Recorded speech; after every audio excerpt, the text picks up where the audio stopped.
Assalamualaikum warahmatullahi wabarakatuh. Perkenalkan, nama saya Koristiana Pratiwi dari UIN Said Rahmatullah Tulungagung. Saya di sini akan menjelaskan materi biologi mengenai sel. Ayo, mari disimak.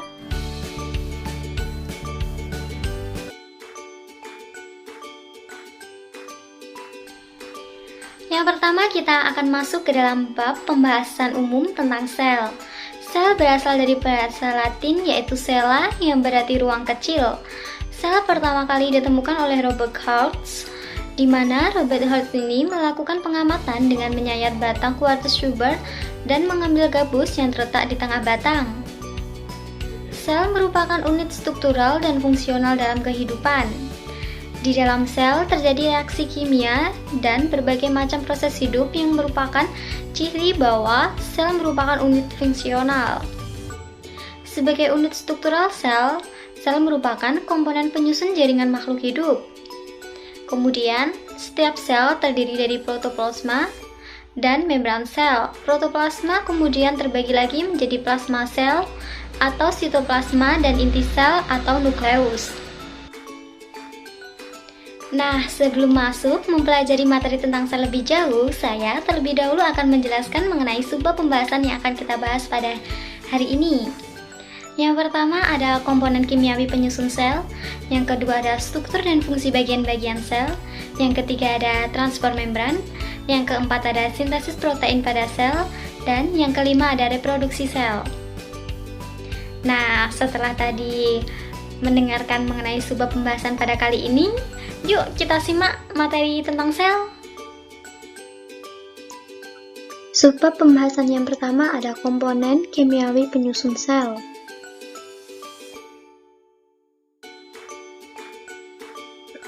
Komponen kimiawi penyusun sel dibedakan menjadi dua, yaitu komponen organik dan komponen anorganik. Komponen organik meliputi karbohidrat, protein, lipid, dan asam nukleat, sedangkan komponen anorganik meliputi air, garam mineral, dan gas. Selanjutnya, karbohidrat dibedakan menjadi tiga, yaitu ada monosakarida, disakarida, dan polisakarida.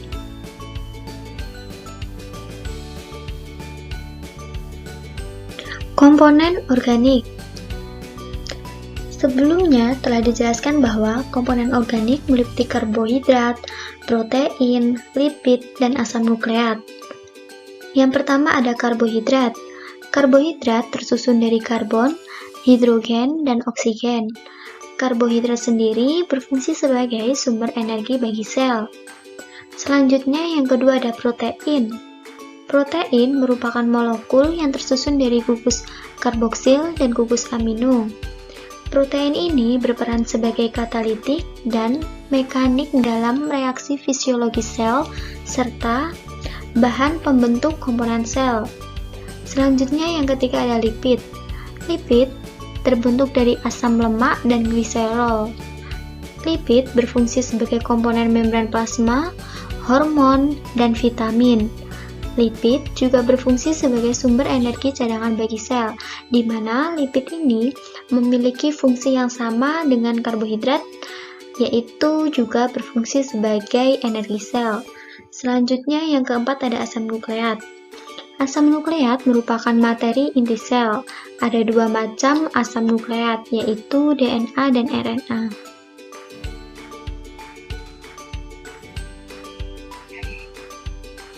Kemudian karbohidrat dibedakan menjadi tiga, yaitu monosakarida, disakarida, dan polisakarida. Yang pertama ada monosakarida. Monosakarida merupakan karbohidrat paling sederhana. Karbohidrat yang tergolong sebagai monosakarida adalah triosa, pentosa, dan heksosa. Kemudian yang kedua ada disakarida. Karbohidrat kelompok disakarida jika dihidrolisis akan menghasilkan dua molekul monosakarida, seperti contohnya sukrosa, maltosa, dan laktosa. Selanjutnya yang ketiga ada polisakarida. Polisakarida merupakan karbohidrat yang paling kompleks. Polisakarida dibedakan menjadi homopolisakarida dan heteropolisakarida. Homopolisakarida terbentuk dari monosakarida yang sama, sedangkan heterosakarida terbentuk dari macam-macam monosakarida.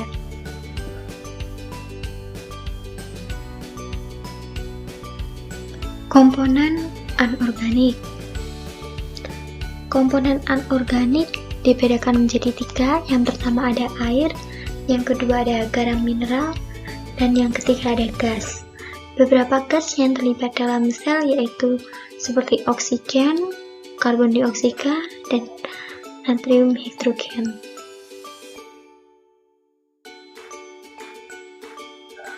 Selanjutnya, subbab pembahasan yang kedua ada struktur dan fungsi bagian-bagian sel.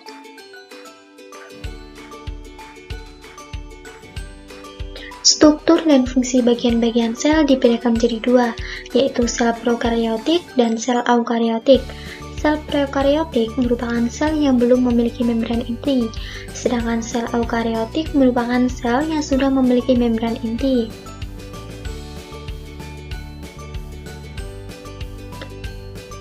Selanjutnya ada struktur dan fungsi bagian sel prokaryotik. Istilah prokaryotik berasal dari bahasa Yunani yaitu pro yang berarti sebelum dan karyon yang bermakna mengacu pada nukleus. Sel prokaryotik merupakan sel yang belum memiliki membran inti. Membran inti merupakan pembungkus dari inti sel. Inti sel adalah bagian sel tempat berkumpulnya kromosom. Sedangkan kromosom merupakan badan pembawa materi genetik DNA.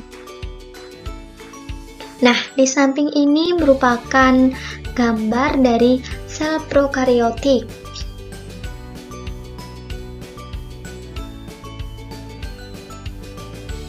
Nah, setelah tadi melihat gambar dari sel prokaryotik, maka dapat dilihat bahwa struktur sel prokaryotik meliputi fimbia, flagella, dinding sel, kapsul, membran sel, sitoplasma, ribosom, mesosom, nukleoid, dan kromosom. Yang pertama ada fimbia. Fimbia ini merupakan struktur peletakan pada sejumlah prokaryotik. Kemudian yang kedua ada flagella. Flagella berfungsi sebagai alat gerak sel. Dalam satu sel dapat memiliki satu flagella atau bahkan lebih. Selanjutnya yang ketiga ada dinding sel. Dinding sel merupakan struktur kaku, di mana dinding sel ini terletak di sebelah dalam kapsul dan di sisi luar membran sel. Dinding sel berfungsi melindungi serta memberi bentuk pada sel. Selanjutnya yang keempat ada kapsul. Kapsul merupakan pelapis terluar dari sel yang berfungsi untuk melindungi sel.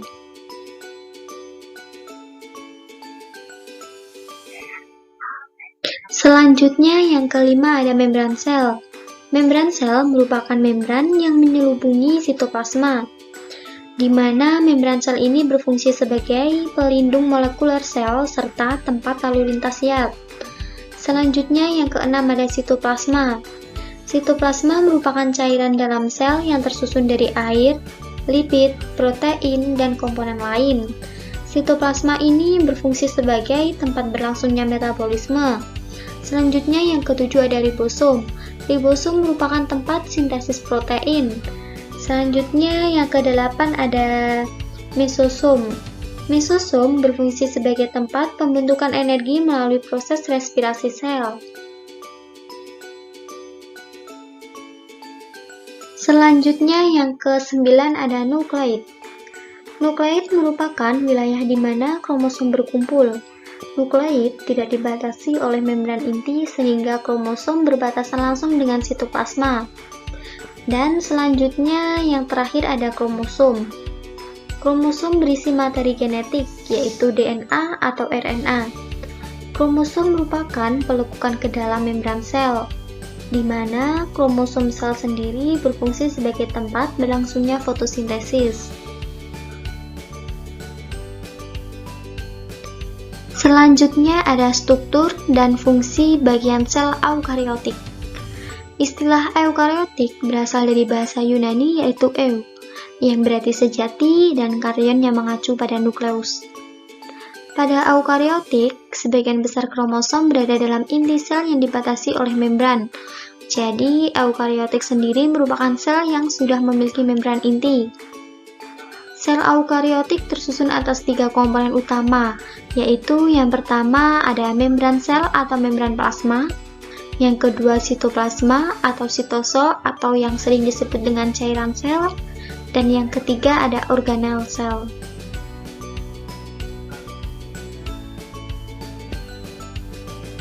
Yang pertama ada membran sel atau membran plasma. Membran sel merupakan bagian yang membatasi lingkungan intraseluler dengan lingkungan ekstraseluler. Sebagian besar sel memiliki membran sel yang bersifat selektif permeable, artinya hanya dapat dilalui oleh molekul-molekul tertentu seperti air, glukosa, asam amino, dan beberapa molekul lain. Membran sel memiliki fungsi sebagai berikut, yaitu membatasi cairan intraseluler dari lingkungan di luar sel, berperan sebagai penerima rangsangan dari luar sel, sebagai tempat lalu lintas zat dari dalam ke dalam sel, dan sebagai tempat berlangsungnya reaksi biokimiawi. Nah, di samping ini merupakan gambar dari membran plasma atau bagian luar dari sel.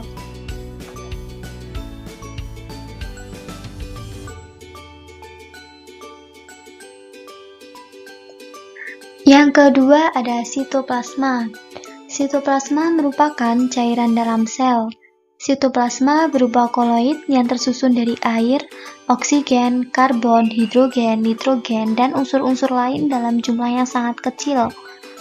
Sitoplasma dapat berubah bentuk dari fase sol ke fase gel, di mana fase sol terjadi pada konsentrasi air dalam sel tinggi, sedangkan fase gel terjadi pada saat konsentrasi air dalam sel rendah. Sitoplasma berfungsi sebagai tempat berlangsungnya reaksi metabolisme sel, sebagai sumber bahan kimia penting bagi sel, dan sebagai tempat terdapatnya berbagai organel sel. Nah, kemudian di samping ini merupakan gambar dari sitoplasma, di mana bagian yang merupakan sitoplasma telah ditunjukkan oleh tanda panah.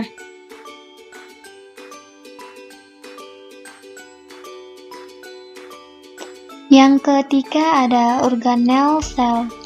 Organel penyusun sel yaitu sebagai berikut ada nukleus, ribosom, retikulum endoplasma, risosom, badan Golgi, mitokondria, plastida, peroksisom, vakuola, sentrosom, dan sitoskeleton, di mana terdapat 11 organel sel yang akan kita bahas dalam materi kali ini.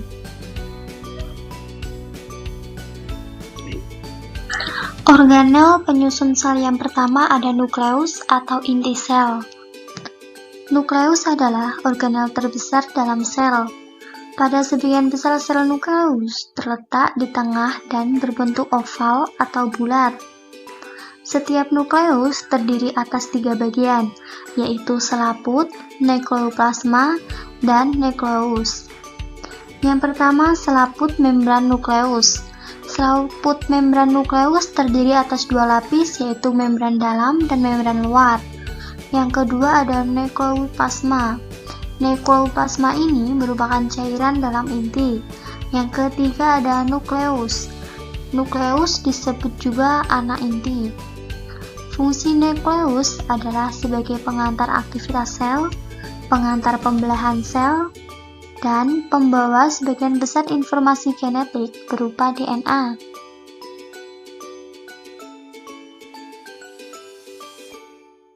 Yang kedua ada ribosom.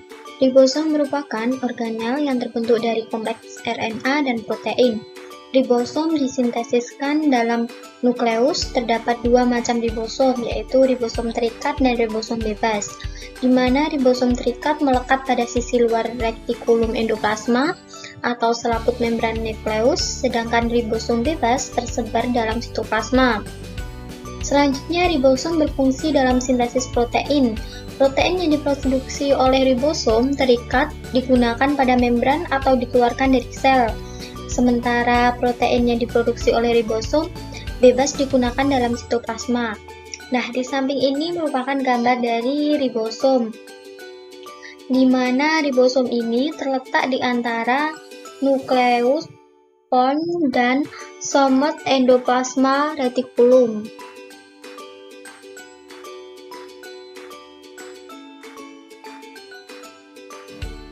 Yang ketiga ada retikulum endoplasma. Retikulum memiliki struktur yang menyerupai membran yang saling berjajar dan berhubungan satu sama lain. Ada dua macam retikulum endoplasma, yaitu Re kasar dan Re halus. Re kasar memiliki fungsi sebagai berikut, yaitu membantu sintesis dan sekresi protein dari ribosom yang melekat pada membrannya, menghasilkan membran baru, dan menambahkan karbohidrat ke struktur glikoprotein. Kemudian Re halus berfungsi sebagai berikut, yaitu sebagai sintesis lipid, metabolisme karbohidrat, penyimpanan ion kalsium, dan detoksifikasi racun. Nah, di samping ini merupakan gambar dari retikulum endoplasma, di mana retikulum endoplasma ini terletak di sebelah ribosom ya.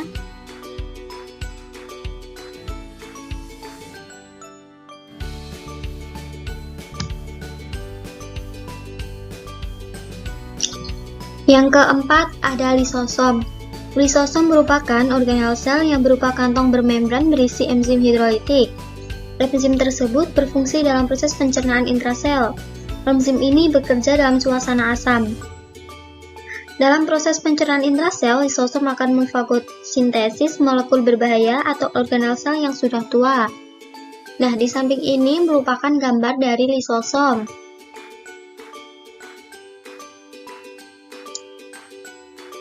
Yang kelima, badan Golgi. Badan Golgi merupakan tumpukan kantong pipi bermembran. Kedua sisi tumpukan itu memiliki polaritas berbeda dan disebut sisi cis dan trans. Sisi cis sendiri berperan sebagai penerima sementara sisi trans sebagai bagian pengirim.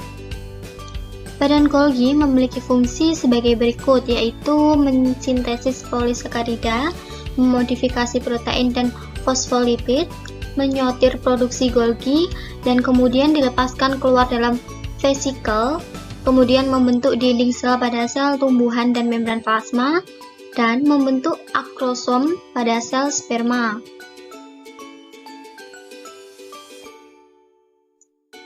Yang keenam ada mitokondria. Mitokondria merupakan organel yang dibatasi oleh dua membran, yaitu membran luar dan membran dalam. Membran luar memiliki struktur yang mulus, sementara membran dalam mengalami pelipatan ke dalam membentuk kristal. Di dalam mitokondria berlangsung proses respirasi untuk menghasilkan energi.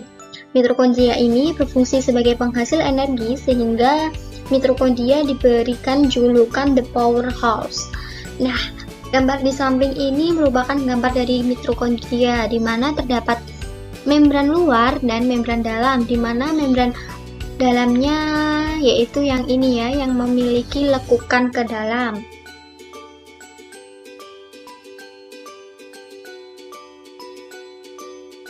Yang ketujuh ada plastida. Plastida merupakan badan bermembran lengkap yang mengandung membran tertentu. Plastida mengandung pigmen hijau atau klorofil yang disebut juga sebagai kloroplas, sedangkan yang berisi amilum disebut amilopas. Plastida hanya terdapat pada sel tumbuhan, jadi dalam hal ini sel hewan tidak memiliki plastida. Selanjutnya di dalam plastida terdapat leukoplas. Leukoplas adalah plastida berwarna putih yang berfungsi sebagai penyimpanan makanan dan terdiri dari amilopas, elaioplas, dan proteoplas.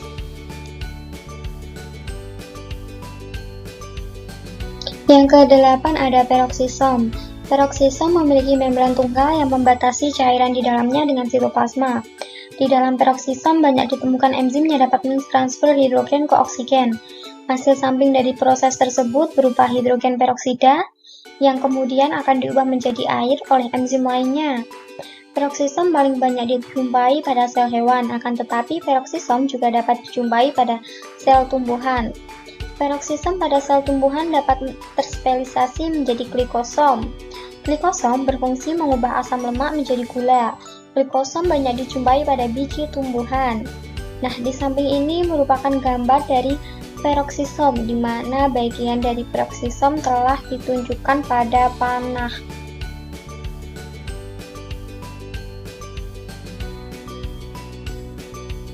Yang kesembilan ada vakuola. Vakuola adalah kantong atau vesikel yang dibatasi oleh membran. Vakuola yang dijumpai pada sel tumbuhan disebut vakuola sentral.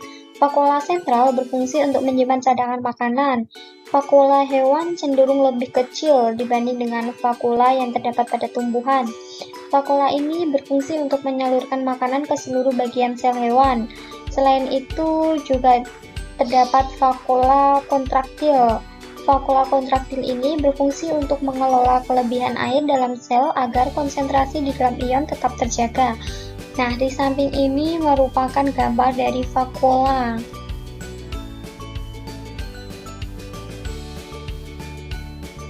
Yang ke-10 ada sentrosom. Sentrosom memiliki struktur berbentuk bintang yang berfungsi dalam pembelahan sel.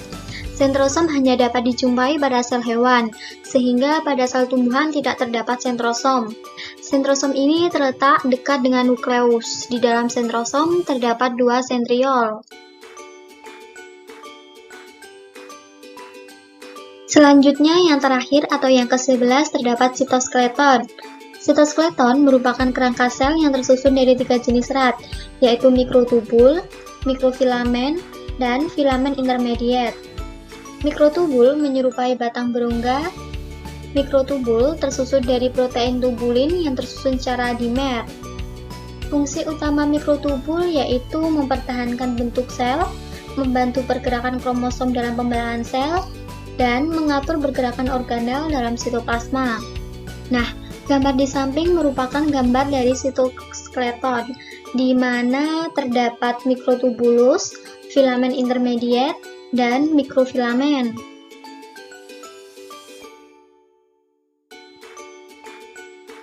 Selanjutnya, subbab pembahasan yang ketiga ada transport membran.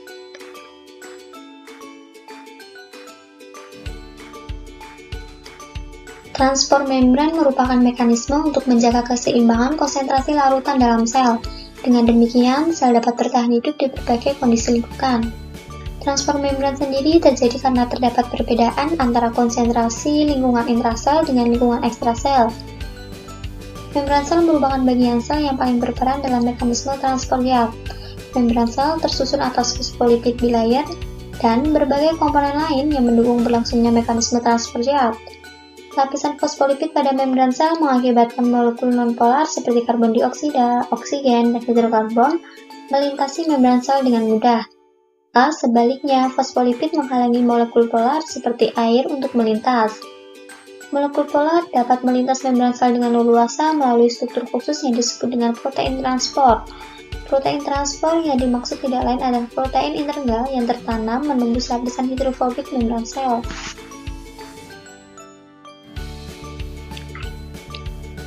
Secara umum, transport zat melewati membran sel dibedakan menjadi 2, yaitu transport pasif dan transport aktif.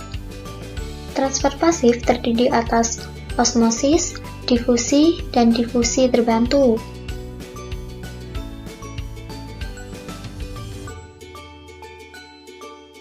Yang pertama ada transport pasif. Transport pasif adalah transport zat yang tidak memerlukan energi. Adapun ciri-ciri dari transport pasif yaitu terjadi karena terdapat perbedaan antara konsentrasi zat pada 2 larutan yang berbeda. Selain itu, transport pasif juga berlangsung secara spontan dari konsentrasi tinggi ke konsentrasi yang rendah. Dan transport pasif tidak memerlukan ATP. Transport pasif terdiri atas osmosis, difusi, dan difusi terbantu. Yang pertama ada osmosis. Osmosis merupakan perpindahan air dari konsentrasi pelarut tinggi ke konsentrasi pelarut rendah melalui membran semipermeable. Kondisi pada saat konsentrasi pelarut tinggi daripada zat larutnya disebut hipotonik. Sebaliknya, kondisi pada saat konsentrasi zat larut lebih tinggi daripada zat pelarut disebut hipotonik. Ketika kondisi zat pelarut sama dengan konsentrasi zat larut disebut isotonik. Selanjutnya yang kedua ada difusi. Difusi merupakan perpindahan zat dari konsentrasi zat terlalu tinggi atau hipertonik ke konsentrasi zat terlalu rendah atau hipotonik. Difusi dapat terjadi dengan atau tanpa melalui membran. Selanjutnya yang ketiga ada difusi terbantu. Pada membran sel yang bersifat impermeable, transport zat berlangsung secara difusi terbantu. Pada peristiwa difusi terbantu, transport zat tetap berlangsung secara spontan karena menuruni gradien konsentrasi. Hanya saja, zat dilewatkan melalui membran dengan difasilitasi oleh protein pembawa.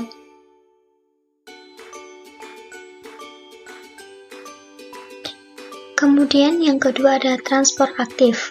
Perpindahan zat secara transfer aktif tidak berlangsung spontan. Hal ini diakibatkan karena zat bergerak melawan perbedaan konsentrasi. Oleh karena itu, diperlukan energi untuk memindahkan zat. Energi yang digunakan yaitu dalam bentuk ATP.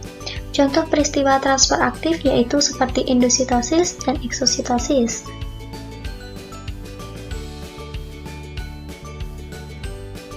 Subbab selanjutnya yang akan dibahas yaitu sintesis protein pada sel.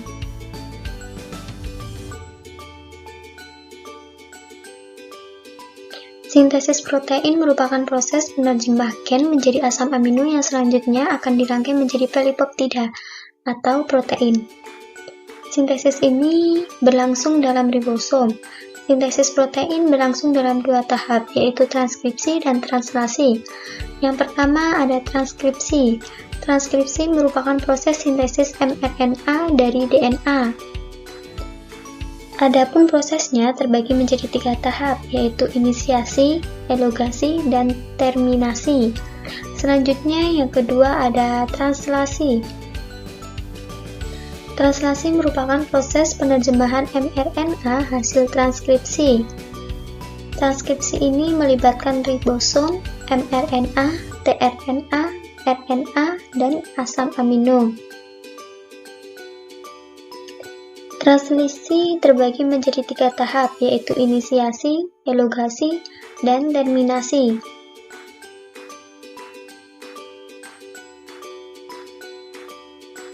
Nah, selanjutnya subbab terakhir yang akan kita bahas dalam materi kali ini yaitu reproduksi sel.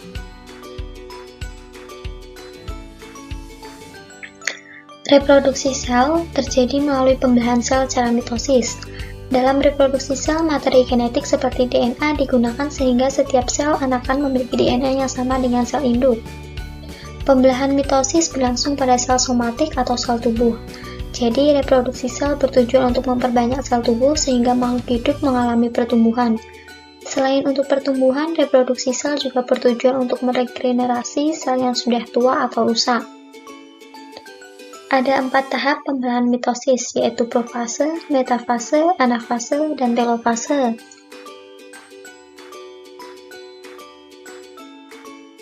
Gambar di bawah ini merupakan gambar dari tahap pembelahan mitosis, di mana pada tahap yang pertama ada profase. Profase merupakan awal pembelahan mitosis yang ditandai dengan membran inti, nukleolus, dan nukleus mulai menghilang. Kemudian buritan kromatin memadat membentuk kromosom. Kromosom berpasangan membentuk kromatid, dan sentriol bergerak ke kutub yang berlawanan membentuk benang spindle. Kemudian pada tahap yang kedua ada metafase. Pada tahap ini ditandai dengan kromatid berjajar di bidang ekuator dan benang spindle mengikat kromatid pada bagian sentromer. Kemudian pada tahap yang ketiga ada anafase. Pada tahap anafase ini ditandai dengan benang spindle memendek sehingga menarik kromosom. Kemudian pasangan kromosom terpisah dan bergerak ke kutub yang berlawanan, dan pada bidang ekuator, membran sel mulai melekuk ke dalam.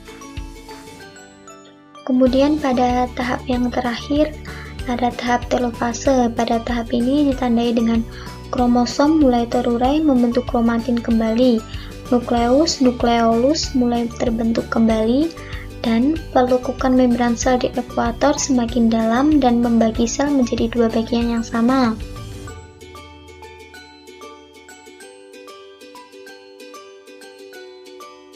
Berikut ini merupakan daftar pustaka atau daftar rujukan yang saya gunakan dalam pembuatan materi tentang sel.